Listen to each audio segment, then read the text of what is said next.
Part 1. You will hear a woman phoning a friend to get information about a job agency. First, you have some time to look at questions 1 to 5.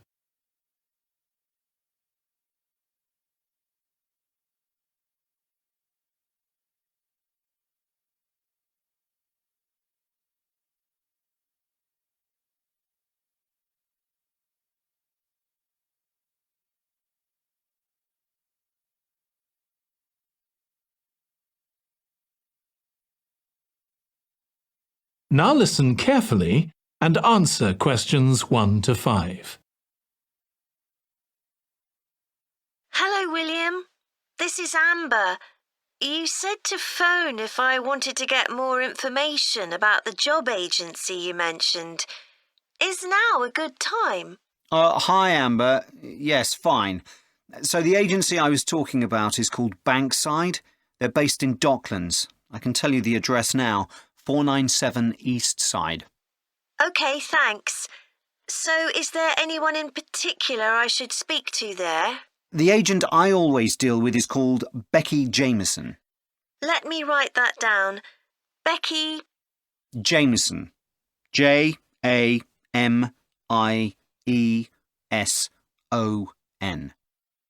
Do you have her direct line? Yes, it's in my contacts somewhere. Right, here we are. 07866 510 333. I wouldn't call her until the afternoon if I were you. She's always really busy in the morning trying to fill last-minute vacancies. She's really helpful and friendly, so I'm sure it would be worth getting in touch with her for an informal chat. It's mainly clerical and admin jobs they deal with, isn't it? That's right. I know you're hoping to find a full-time job in the media eventually, but Becky mostly recruits temporary staff for the finance sector, which will look good on your CV and generally pays better too. Yeah, I'm just a bit worried because I don't have much office experience. I wouldn't worry. They'll probably start you as a receptionist or something like that. So what's important for that kind of job isn't so much having business skills or knowing lots of different computer systems. It's communication that really matters, so you'd be fine there.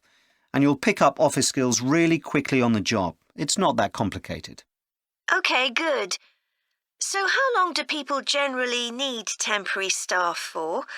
It would be great if I could get something lasting at least a month. That shouldn't be too difficult.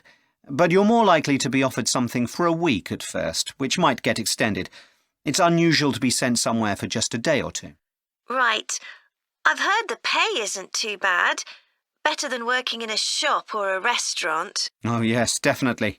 The hourly rate is about £10, $11 if you're lucky. That's pretty good. I was only expecting to get £8 or £9 an hour. Before you hear the rest of the conversation, you have some time to look at questions 6 to 10.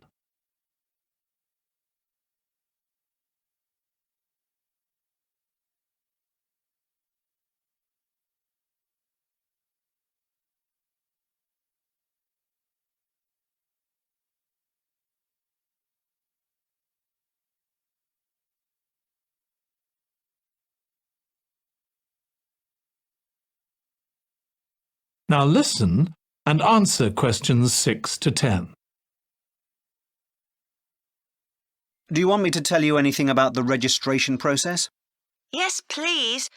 I know you have to have an interview. The interview usually takes about an hour, and you should arrange that about a week in advance. I suppose I should dress smartly if it's for office work. I can probably borrow a suit from Mum. Good idea. It's better to look too smart than too casual. Will I need to bring copies of my exam certificates or anything like that? No, they don't need to see those, I don't think. What about my passport? Oh, yes, they will ask to see that. OK. I wouldn't get stressed about the interview, though. It's just a chance for them to build a relationship with you, so they can try and match you to a job which you'll like.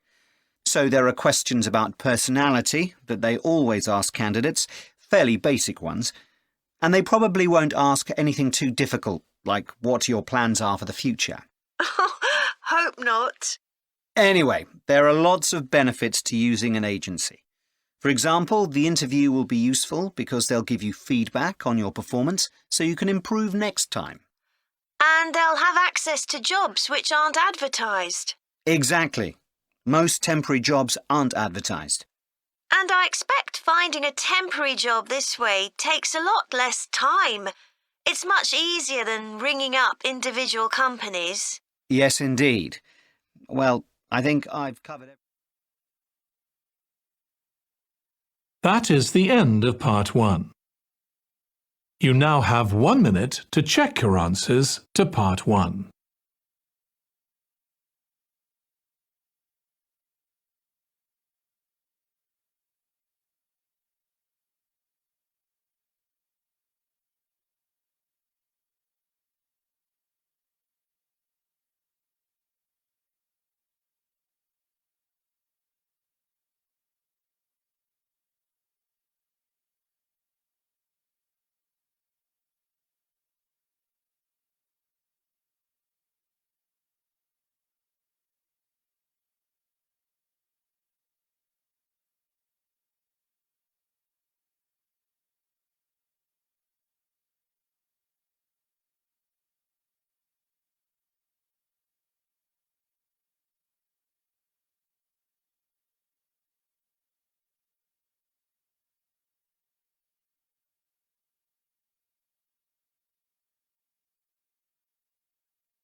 Part 2.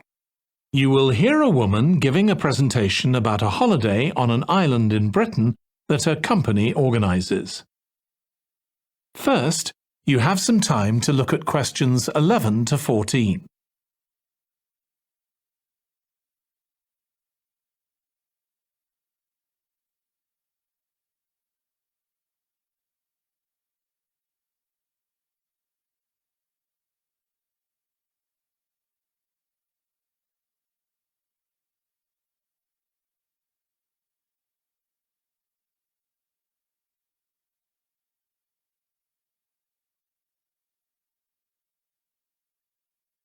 Now listen carefully and answer questions 11 to 14.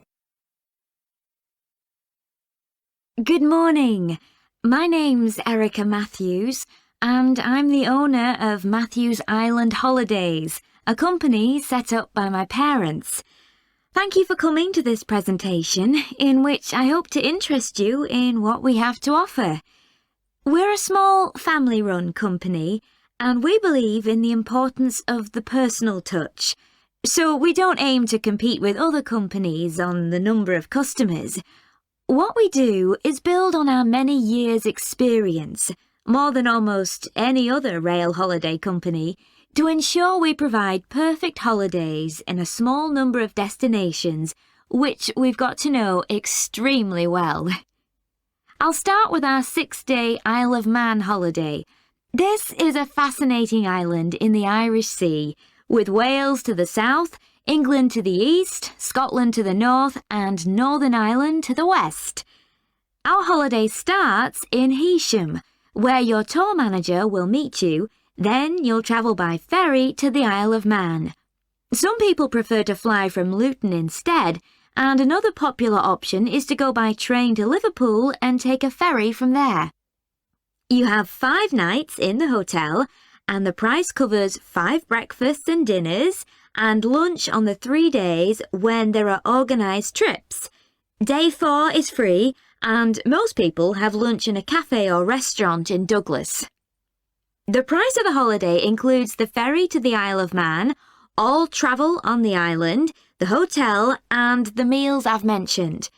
Incidentally, we try to make booking our holidays as simple and fair as possible, so unlike with many companies, the price is the same whether you book 6 months in advance or at the last minute, and there's no supplement for single rooms in hotels.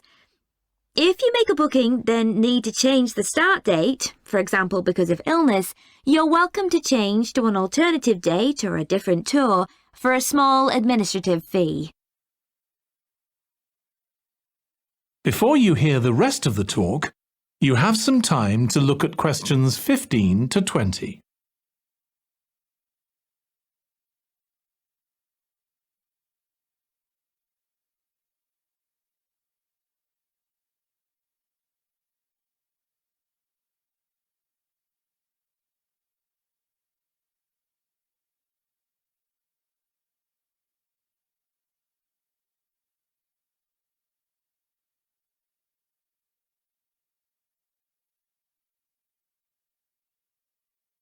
Now listen and answer questions 15 to 20. OK, so what does the holiday consist of? Well, on day 1, you'll arrive in time for a short introduction by your tour manager, followed by dinner in the hotel. The dining room looks out at the river, close to where it flows into the harbour, and there's usually plenty of activity going on. On day 2, you'll take the coach to the small town of Peel, on the way calling in at the Tynwald exhibition. The Isle of Man isn't part of the United Kingdom, and it has its own parliament called Tynwald. It's claimed that this is the world's oldest parliament that's still functioning, and that it dates back to 979. However, the earliest surviving reference to it is from 1422, so perhaps it isn't quite as old as it claims. Day 3, we have a trip to the mountain Snaefell. This begins with a leisurely ride along the promenade in Douglas in a horse-drawn tram. Then you board an electric train which takes you to the fishing village of Laxey. From there, it's an 8-kilometre ride in the Snaefell Mountain Railway to the top. Lunch will be in the cafe, giving you spectacular views of the island. Day 4 is free for you to explore, using the pass which we'll give you. So you won't have to pay for travel on local transport or for entrance to the island's heritage sites. Or you might just want to take it easy in Douglas and perhaps do a little light shopping. The last full day, day 5, is for some people the highlight of the holiday, with a ride on the steam railway from Douglas to Port Erin. After some time to explore, a coach will take you to the headland that overlooks the Calf of Man, a small island just off the coast.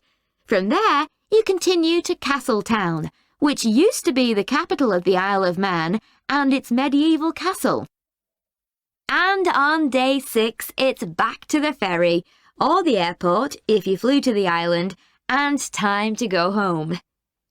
Now, I'd like to tell you a bit more. That is the end of part 2. You now have 30 seconds to check your answers to part 2.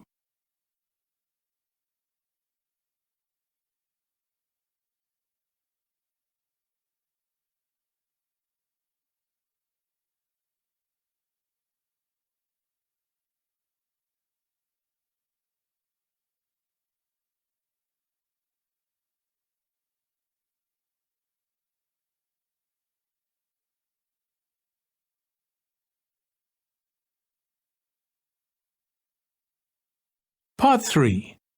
You will hear 2 psychology students discussing the effects of the order in which the children in a family are born. First, you have some time to look at questions 21 to 26.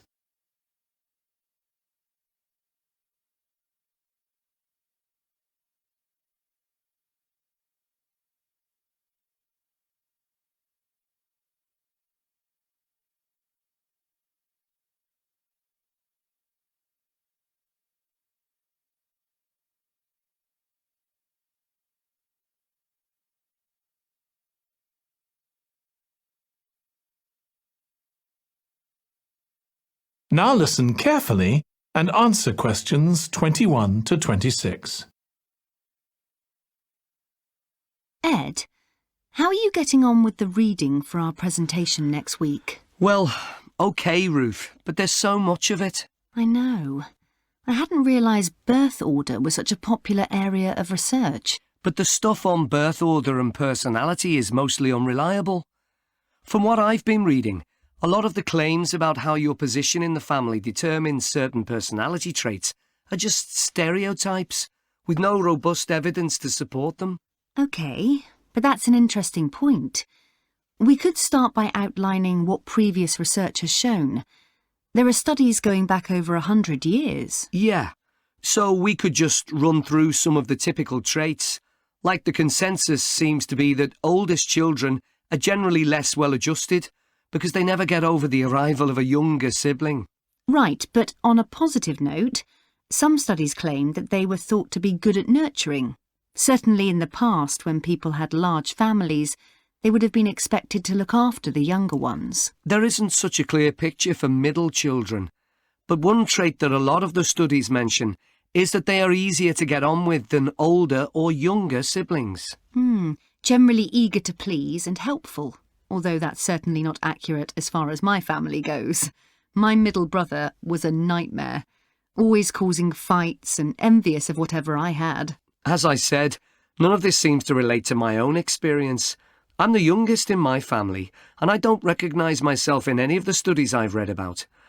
I'm supposed to have been a sociable and confident child who made friends easily, but I was actually terribly shy. Really? That's funny. There have been hundreds of studies on twins, but mostly about nurture versus nature. There was one on personality which said that a twin is likely to be quite shy in social situations because they always have their twin around to depend on for support. My cousins were like that when they were small. They were only interested in each other and found it hard to engage with other kids. They're fine now, though. Only children have had a really bad press. A lot of studies have branded them as loners who think the world revolves around them because they've never had to fight for their parents' attention. That does seem a bit harsh. One category I hadn't considered before was children with much older siblings. A couple of studies mentioned that these children grow up more quickly and are expected to do basic things for themselves, like getting dressed. I can see how that might be true, although I expect they're sometimes the exact opposite, playing the baby role and clamouring for special treatment. Before you hear the rest of the discussion, you have some time to look at questions 27 to 30.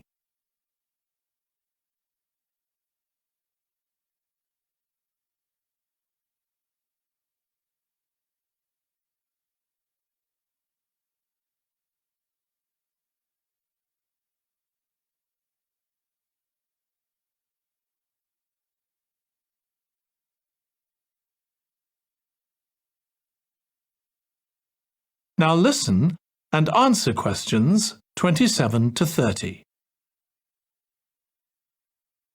What was the problem with most of these studies, do you think? I think it was because, in a lot of cases, data was collected from only one sibling per family, who rated him or herself and his or her siblings at the same time.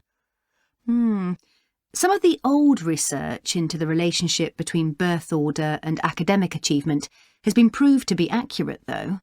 Performances in intelligence tests declined slightly from the eldest child to his or her younger siblings. This has been proved in lots of recent studies. Yes, although what many of them didn't take into consideration was family size. The more siblings there are, the likelier the family is to have a low socio-economic status, which can also account for differences between siblings in academic performance. The oldest boy might be given more opportunities than his younger sisters, for example. Exactly. But the main reason for the marginally higher academic performance of oldest children is quite surprising, I think. It's not only that they benefit intellectually from extra attention at a young age, which is what I would have expected. It's that they benefit from being teachers for their younger siblings by verbalising processes. Right. And this gives them status and confidence, which again contributes in a small way to better performance. So, would you say sibling rivalry has been a useful thing for you? I think so. My younger brother was incredibly annoying, and we fought a lot. But I think this has made me a stronger person. I know how to defend myself. We had some terrible arguments, and I would have died rather than apologise to him. but we had to put up with each other, and most of the time we coexisted amicably enough. Yes, my situation was pretty similar. But I don't think having two older brothers made me any less selfish. I was never prepared to let my brothers use any of my stuff. That's perfectly normal, whereas sometimes... That is the end of part 3. You now have 30 seconds to check your answers to part 3.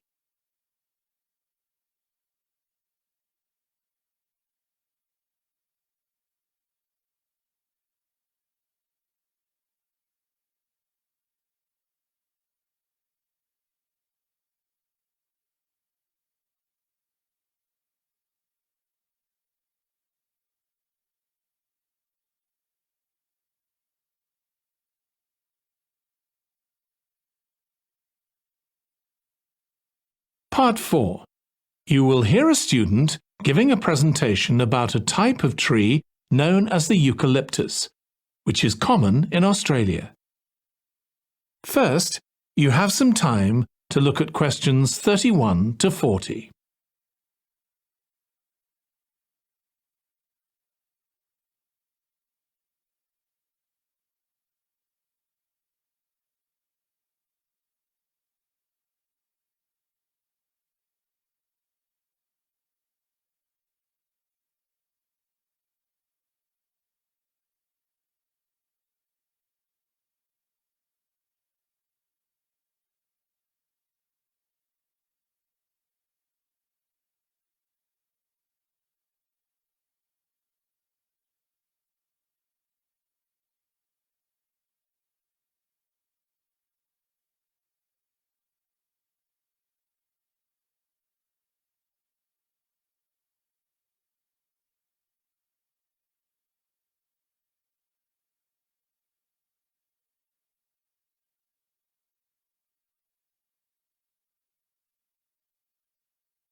Now listen carefully and answer questions 31 to 40.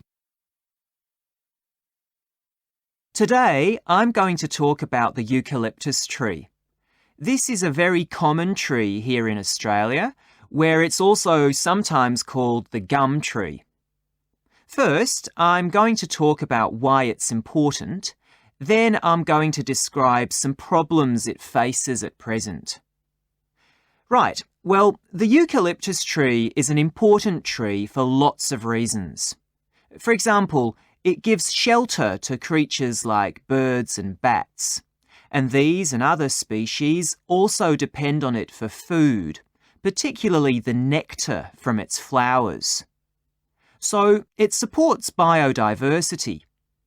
It's useful to us humans too, because we can kill germs with a disinfectant made from oil extracted from eucalyptus leaves. The eucalyptus grows all over Australia, and the trees can live for up to 400 years. So it's alarming that all across the country, numbers of eucalyptus are falling because the trees are dying off prematurely. So, what are the reasons for this? One possible reason is disease. As far back as the 1970s, the trees started getting a disease called Mundula yellows. The tree's leaves would gradually turn yellow, then the tree would die. It wasn't until 2004 that they found the cause of the problem was lime, or calcium hydroxide, to give it its proper chemical name, which was being used in the construction of roads. The lime was being washed away into the ground and affecting the roots of the eucalyptus trees nearby. What it was doing was preventing the trees from sucking up the iron they needed for healthy growth. When this was injected back into the affected trees, they immediately recovered. But this problem only affected a relatively small number of trees.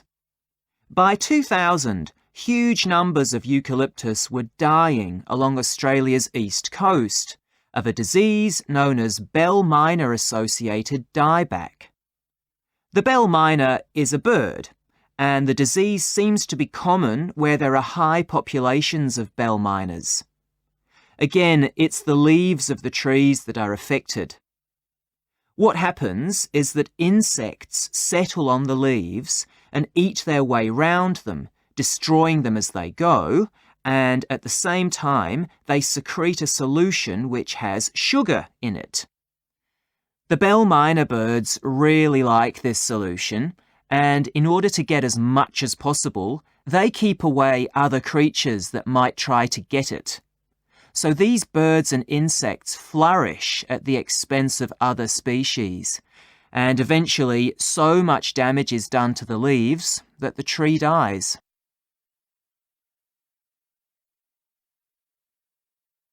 But experts say that trees can start looking sick before any sign of bell miner-associated dieback. So it looks as if the problem might have another explanation. One possibility is that it's to do with the huge bushfires that we have in Australia.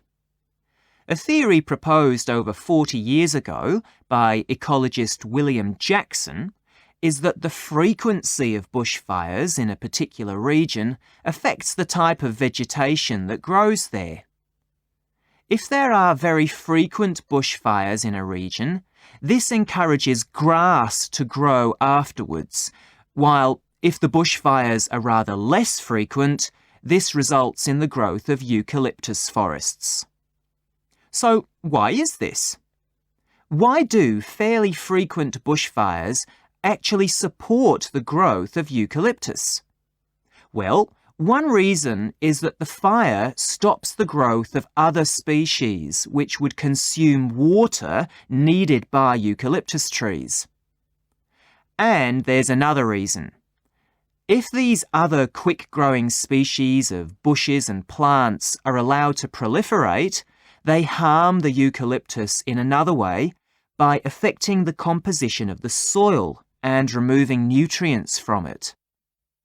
So some bushfires are actually essential for the eucalyptus to survive as long as they are not too frequent. In fact, there's evidence that Australia's Indigenous people practiced regular burning of bushland for thousands of years before the arrival of the Europeans. But since Europeans arrived on the continent, the number of bushfires has been strictly controlled. Now, scientists believe that this reduced frequency of bushfires to low levels has led to what's known as dry rainforest, which seems an odd name as usually we associate tropical rainforest with wet conditions. And what's special about this type of rainforest? Well, unlike tropical rainforest, which is a rich ecosystem, this type of ecosystem is usually a simple one. It has very thick, dense vegetation, but not much variety of species. The vegetation provides lots of shade, so one species that does find it ideal is the bell miner bird, which builds its nests in the undergrowth there. But again, that's not helpful for the eucalyptus tree. That is the end of part 4. You now have 1 minute to check your answers to part 4.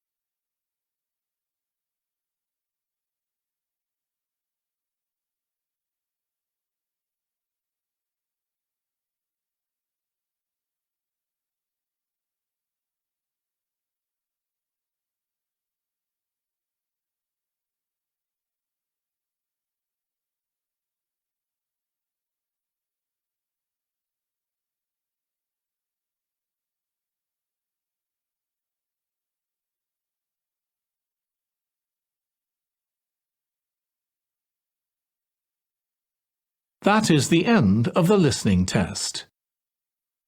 In the IELTS test, you would now have 10 minutes to transfer your answers to the answer sheet.